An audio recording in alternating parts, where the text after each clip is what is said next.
bienvenue sur Actualité du Monde. Le coronavirus est-il en train de rebondir en France?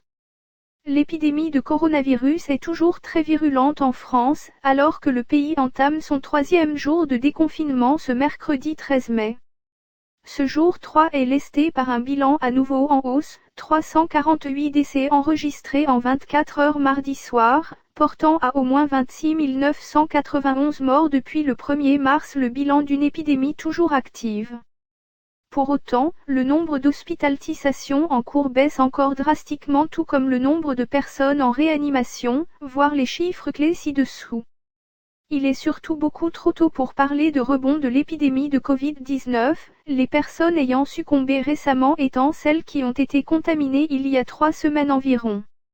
La période d'incubation de la maladie, qui dure en moyenne 6 jours et peut monter jusqu'à 12 jours selon l'Institut Pasteur, et la manifestation échelonnée des symptômes avec parfois des périodes d'amélioration puis des rechutes impliquent en effet un délai relativement long entre le contact avec le SARS-CoV-2 et l'arrivée des complications.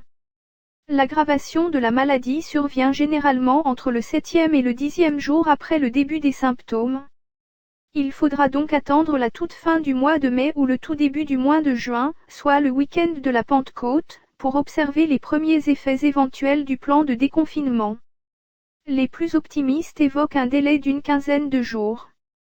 C'est en effet peu ou prou le temps qu'il aura fallu pour observer les premiers effets du confinement, entré en vigueur le 17 mars.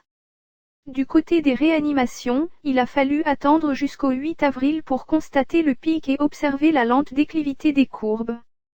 Enfin, bien d'autres facteurs peuvent entrer en ligne de compte, de la maîtrise ou non des nouveaux clusters qui apparaissent depuis le début du déconfinement à la saisonnalité de la maladie qui reste encore une zone d'ombre. Quelques pistes pourraient néanmoins sortir du Conseil des ministres entièrement consacré à l'épidémie qui se déroule à l'Élysée ce mercredi.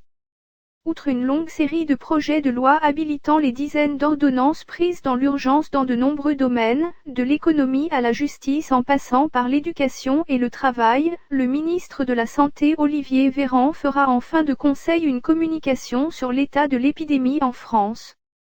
Des informations sur l'évolution du R0, le fameux indicateur de propagation de l'épidémie très observé dans les autres pays où le déconfinement est en cours, pourraient déjà être livrées.